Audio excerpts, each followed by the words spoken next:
안녕하세요, 조북입니다. 오늘은 다나와라는 기업에 대해서 저의 매수 아이디어를 공유해 드리고자 영상을 찍게 되었습니다. 목차는 이렇게 4개로 구성되어 있는데요. 첫 번째로 제가 다나와를 왜 샀는지, 그 다음에 두 번째는 다나와를 샀으면은 뭘 봐야 하는지, 세 번째는 리스크 요소, 네 번째 저는 어떻게 할지에 대해서 이렇게 4가지 간단하게 구성을 해봤습니다. 먼저 첫 번째, 다나와를 왜 사야 하는가? 먼저 다나와가 어떤 회사인지 모르시는 분들이 많을 것 같은데, 다나와는 가격 비교 사이트입니다. 가격 비교 이거고, 그냥 사실 그냥 네이버 쇼핑 같은 쇼핑 사이트라고 생각을 하시면 됩니다. 강점은 어떤 게 있냐면은, 먼저 첫 번째, 가격 비교를 직관적이고 잘 찾아줍니다. 보시면은 이 컴퓨터 이 i9 9900K라 해가지고 이게 CPU인데요. 이 CPU를 검색을 하면은 가격이 제일 최저가를 잘 찾아줘요. 네이버도 있는데 네이버보다 생각보다 이 가격 비교가 데이터베이스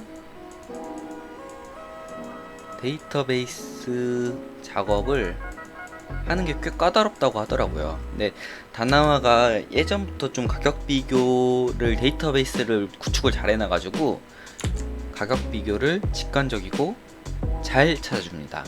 그래서 많은 사람들이 컴퓨터 용품이라든지 어떤 이제 물건 같은 거 살 때 최저가로 사고 싶어 하는 사람들이 정말 많잖아요. 그런 측면에서 있어서 다나와가 큰 강점을 갖고 있습니다. 이게 진짜 제일 큰 장점이에요. 그러니까 이게 다나와 기업이 잘 나갈 수 있게 하는 제일 최고의 강점이라고 볼 수 있겠고요.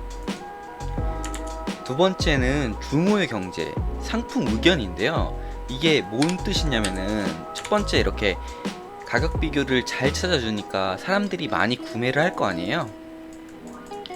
그러면은 이 구매 후기를 많이 볼 수가 있어요. 지금 보시면은 아까 찾았던 i9 9세대 9900K에 대해서 다나 상품 의견을 보면은 7126개가 있죠. 정확히 네이버에 그 제품을 찾아봤는데 상품 평이 한 3000개 정도 있더라고요. 그러니까 한마디로 다나와가 이 제품에 대해서는 상품 의견 수가 2배 정도가 넘는데, 다른 것들 몇 개 그냥 직접 한번 찾아보셔도 컴퓨터 관련해서는 다나와가 이 상품 의견이 네이버보다 더 많다.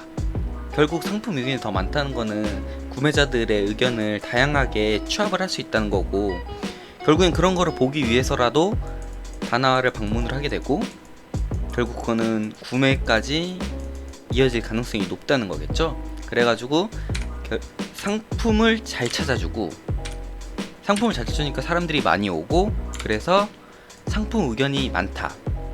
결국에는 이런 것들이 좀 선순환으로 작용이 돼가지고 규모의 경제가 작용을 하는 게 다나와의 강점입니다.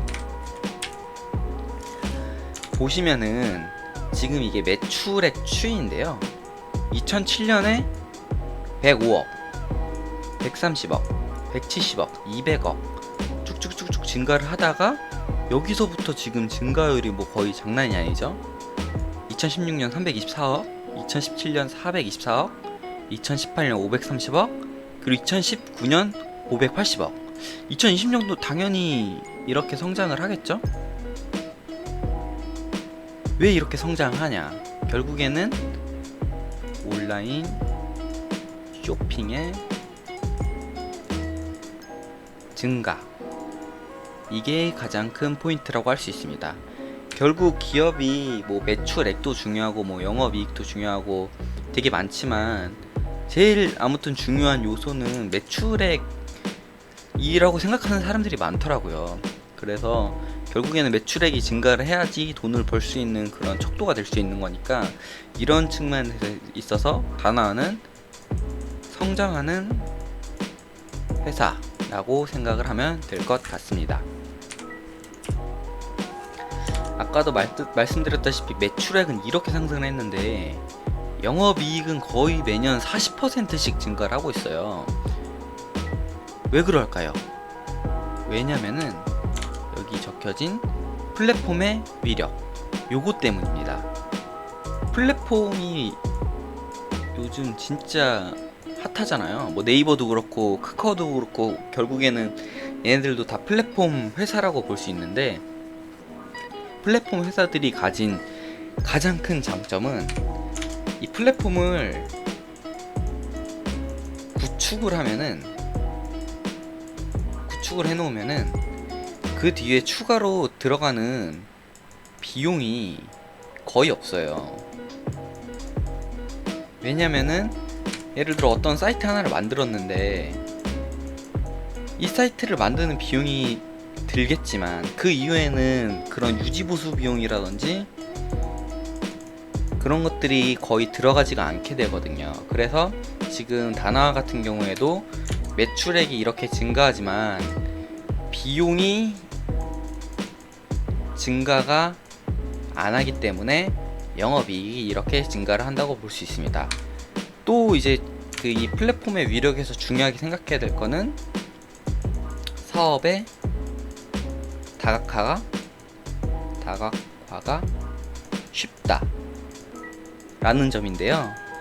지금 그 다나와가 컴퓨터 제품 위주로 많이 판매를 하는 기업으로 알려져 있지만 최근에는 다나와 자동차라고 해가지고 자동차도 뭐 가격 비교라든지 그런 걸로 지금 구축을 꽤 잘 해놓은 상태예요. 근데 플랫폼 구축을 잘 해놨으니까 이 자동차 같은 것도 사이트를 만들고 운영하는데 비용이 많이 안 들므로 되게 좋은 요건을 가지고 있다고 생각하시면 될 것 같습니다. 그럼 밸류 측면을 한번 생각을 해봐야 될 것 같은데요. 이 보이는 요게 네이버 증권에 있는 동종업계에 대한 그 비교표예요. 그러면은 그 중에서 제가 좀 비교할 만한 회사는 이 홈쇼핑 회사, 결국에는 이 홈쇼핑들도 물건을 파는 회사들이니까 얘네들이 좀 다나와랑 그나마 뭐 비교 대상이 되지 않을까 라고 생각을 해봤는데요. 이거 말고는 뭐 좀 약간 다를 수도 있지만 카카오나 네이버가 이게 좀 약간 그렇긴 한데 얘네들이랑도 비교해 볼 수 있지 않을까, 그냥 그 생각은 해봤어요. 제일 이제 비교할 만한 건 네이버 쇼핑인데 얘네들이랑 정확히 그러니까 네이버 쇼핑이라는 주식이 있는 게 아니니까 이것 때문에 좀 비교하기가 어려워서 결국에는 이 회사들이랑 비교를 한다 치면은 보시면은 지금 다나가 현재 PER이 한 17 정도 받고 있어요. 17. 그에 반해 홈쇼핑 애들은 6, 9, 8 대충 8 정도를 받고 있는데, 그러면은 2배 정도 비싸게 팔리고 있죠, 이 다나와가. 기업 가치로 봤을 때, PER로 생각을 해봤을 때. 그러면은 이 GS 홈쇼핑이나 현대 홈쇼핑보다 2배 정도 현재 지금 기업 가치를 인정을 받고 있는데 이거를 받을 만한가? 요거는 각자 아마 생각해 볼 부분인 것 같습니다. 저 같은 경우에는 아까도 말씀드렸다시피 다나와는 성장하는 기업이고 영업이익 증가율이 아까 40%씩 증가를 한다 했잖아요. 플랫폼 기업이라서 지금 GS 홈쇼핑이랑 현대 홈쇼핑을 보시면은 영업이익 증가율이 마이너스 10% 플러스 15%. 이제 얘네들 그 YOY를 쭉 봐도 특별한 뭐 그 숫자 추이 같은 거를 확인을 할 수 없었어요.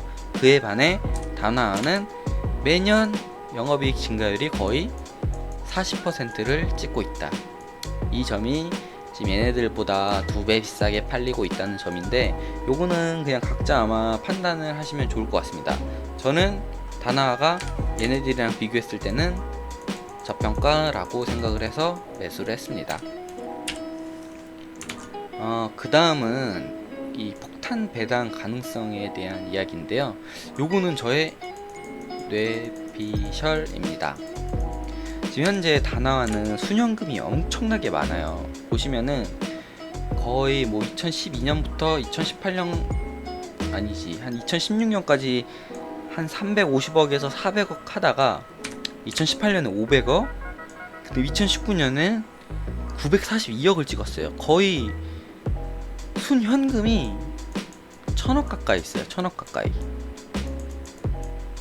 회사가 1000억 가까이 있는데 쓸 곳이 없어요. 쓸 곳이 없다. 보통 기업 같은 경우에 돈이 쌓이면은, 요렇게 돈이 쌓이면은 다른 사업을 확장을 하거나 혹은 배당을 많이 주는데, 지금 다나와는 사업 확장도 이것도 아니고 배당도 지금 그렇게 많이 주고 있진 않거든요. 보시면은 2018년에 비해서 2019년이 순현금이 엄청나게 증가를 했는데, 배당 같은 경우에는 320원에서 400원 그렇게 많이 증가를 안 했죠. 근데 지금 다나와는 제가 보기에는 현재 사업이 너무 잘 되고 있고, 굳이 다른 사업을 할 만한 그런 좀 공격적인 그런 회사도 아니에요. 좀 보수적인 그런 느낌이 있거든요. 결국에는 순현금이 계속 쌓이는데 돈 쓸 곳이 없다. 이러면은 배당을 아마 많이 줄 수밖에 없을 겁니다. 지금 우리나라 기업 추세 자체도 배당을 많이 주는 성향으로 많이 가고 있기 때문에, 선진국을 따라가려고 하기 때문에 그런 측면에서 있어서도 좀 약간 유리한 측면인 것 같습니다. 결국 투자를 할 거면은 이것만 생각을 하면 될 것 같아요. 다나와에 대해서 온라인 쇼핑 증가가 계속될 것인가? 거기에 대한 대답이 만약에 yes라면은 다나와는 성장을 계속 이렇게 할 거고, 성장하는 기업의 특징은 성장성만 추세가 깨지지 않는다면 기업은 거의 무조건 웬만하면 이 추세 따라서 올라갑니다. 여기서 문제는 이 추세가 조금이라도 꺾이는 게 보인다. 이러면 아마 주가가 이렇게 곤두박질을 칠 거예요. 결국에는 온라인 쇼핑 증가가 계속 될 것인가에 대한 대답이 자기가 만약에 yes라면은 저는 사는 걸 추천드립니다. 다음 넘어가겠습니다. 그러면 만약에 살 거면 뭘 봐야 할까? 결국 잘 팔리고 있는지 요거를 봐야 돼요. 그러면은 잘 팔리고 있는지를 어떻게 봐야 되냐? 정확히 그것까지는 저희가 알 수 없으니까 각자 아마 찾을 수 있는 방법 중에 좋은 방법은 하나, 첫 번째 구글 트렌드. 사람들이 다나와 이 트래픽 얼마나 이용을 하고 있느냐. 트래픽의 증가는 사이트 방문의 증가를 의미를 하고, 이 사이트 방문의 증가는 매출의 증가를 의미를 하겠죠. 그런 측면에서 이렇게 비교를 해볼 수 있는데, 다나와 12개월을 보면은 좀 그냥 무난해요. 더 이제 기간을 길게 보면은 좀 우상향하는 모습이긴 한데, 쿠팡이랑 비교를 해도 쿠팡보다 다나와가 트래픽이 높아요. 이게 좀 소름이지 않나요? 저는 당연히 쿠팡한테 진짜 발릴 거라고 생각했는데 쿠팡이랑 비슷하더라고요. 결국에는 이 트래픽 이게 얼마나 증가를 하고 있는지 봐야 되는데, 지금 요즘 약간 떨어지고 있어요. 2분기가 약간 비수기라고 하는데, 그런 측면을 생각하더라도 아무튼 지금 떨어지는 건 좀 안 좋긴 한데, 이 구글 트렌드 보시면 좋습니다. 두 번째, 시밀러 웹입니다. 이것도 구글 트렌드랑 비슷한 건데, 얼마나 트래픽 추이 같은 거를 볼 수 있는 그런 사이트예요. 보시면은 지금 이게 아마 100만 기준이니까 월 월간일 거예요. 월간으로 2100만 방문을 한다는 그런 수치인데, 이것도 좀 줄고 있는 게 좀 약간 걸려요. 아무튼 이 시밀러 웹도 봐주시면 좋고요. 우리나라에서는 38등, 전 세계로는 1313위로 방문이 된다는 걸 볼 수 있습니다. 세 번째, 알렉사 랭킹인데요. 저는 얘를 제일 중요하게 생각하고 제일 많이 봅니다. 왜냐면은 이 알렉사가 좀 제일 정확하다고도 하고 좀 볼 게 많은 편이에요. 그래서 저는 이 알렉사 랭킹을 가장 많이 보고 가장 많이 트래킹하는 그런 사이트들 중에 하나인데요. 최근에 보시면은 이 트래픽이 좀 떨어지는 추세예요. 그래가지고 좀 안 좋긴 한데, 여기에서 아마 이 아래 뭐 모어 트래픽 해가지고 뭐 이렇게 누르는 게 있는데, 그걸 눌러 보시면은 지금 방문객 같은 경우에는 좀 더 늘고, 그 다음에 방문객이 아니라 페이지 뷰입니다. 죄송합니다. 페이지 뷰. 그러니까 이 다나와라는 사이트에 와가지고 그 몇 개를 막 봤냐. 결국에는 뭐 백화점을 가면은, 백화점을 갔는데 1층만 보고 가는 사람이랑 1층, 2층, 3층 이렇게 보고 가는 사람이랑의 매출 차이는 당연히 이 1, 2, 3층을 간 사람이 물건을 살 가능성도 높은 거겠죠. 그런 측면에서는 이제 17% 정도 과거 30일에 과거 3달에 비해서 증가를 했으니까 이건 좀 좋은 요소.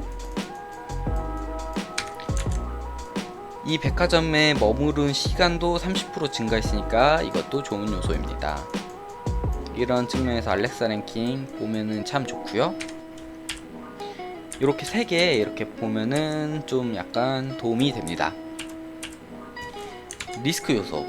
리스크 요소는 아까도 말씀드렸다시피 성장하는 기업은 추세가 조금이라도 꺾이면은 주가가 곤두박질을 치는데, 그런 측면에서 좀 약간 리스크 요소가 있다고 생각할 수도 있습니다.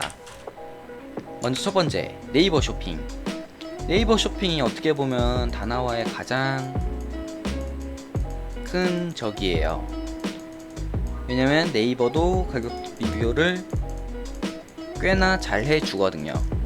그래도 이제 이런 컴퓨터 부품 같은 경우에는 다나와가 세분화를 참 잘 해놓고, 그 다음에 데이터베이스도 구축을 정말 잘 해놔서 네이버가 아직은 다나와를 따라가진 못하지만, 네이버라는 회사가 진짜 어마어마하게 크잖아요. 지금 시총이 3위 됐다고 들었는데, 아무튼 이렇게 성장도 잘하고 사업 다각화도 잘하고 이제 발전을 잘하는 이런 회사가 경쟁 업체로 있다는 것 자체가 어떻게 보면 좀 부담이고, 네이버가 독점으로도 갈 수 있는 그런 점이 좀 가장 큰 리스크 요소입니다.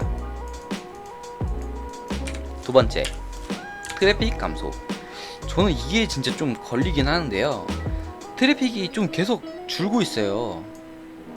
아무리 2분기라는 점을 생각을 해도 좀 이렇게 트래픽이 주는 거는 제가 보기에는 약간 좀 걸립니다. 그런 게 좀 안 좋은 점이고요. 그래서 저는 어떻게 할 거냐. 먼저 첫 번째로 저는 지금 10% 정도 제 계좌에서 10% 정도 되는 비중을 투자를 하고 있어요. 그래가지고 지금 20% 되는 이 비중을 어떻게 할지 고민 중인데, 지금 다나와가 지금까지 제가 매매를 했던 종목 중에는 수익을 거의 제일 많이 준 종목들 중에 하나거든요. 그래서 지금도 사실 수익을 주고 있긴 하니까 뭐 좋긴 좋은데, 지금 2019년 이때는 다나와가 한 2만원에서 25,000원? 이 정도 왔다 갔다 했었는데, 지금은 3만원 정도에서 왔다 갔다를 많이 해가지고 이제 영업이익이 어마어마하게 증가한 건 아닌데 3만원이라서 좀 부담되는 느낌이 없지 않아 있긴 있거든요. 그래서 약간 좀 고민이긴 고민입니다. 그래서 제 생각은 먼저 첫 번째, 트래픽 감소가 좀 걸려요. 그래가지고 이게 좀 약간 고민되는 부분이고, 하지만 이 사업의 다각화를 되게 잘하고 있거든요. 다나와 자동차라든지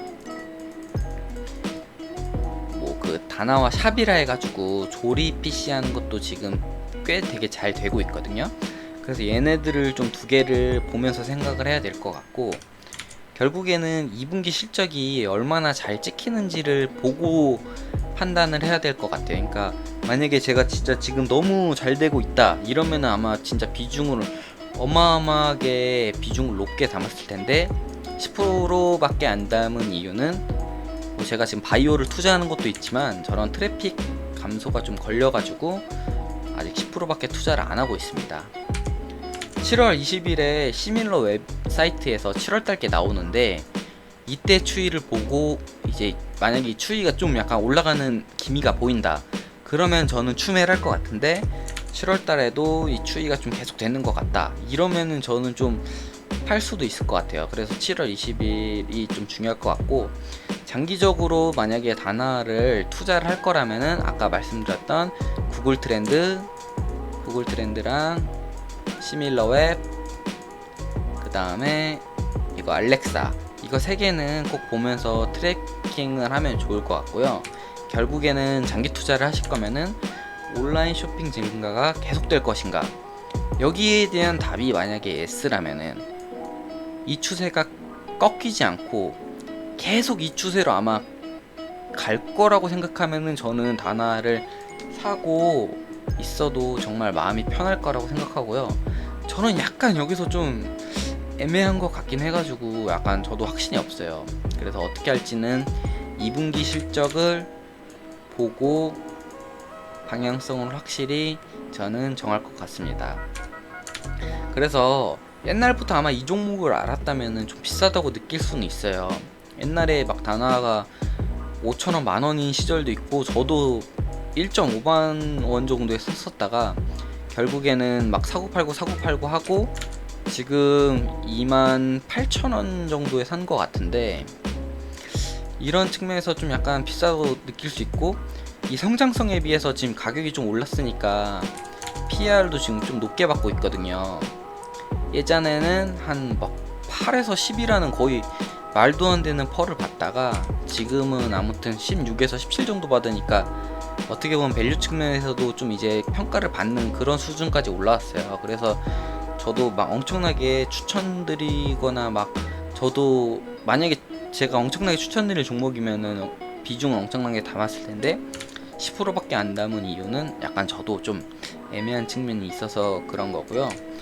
가치 투자를 좋아하고 또 성장주를 진짜 좋아하는 아마 사람이시라면은 이 다나라는 종목을 아마 잘 알고 계실 거예요.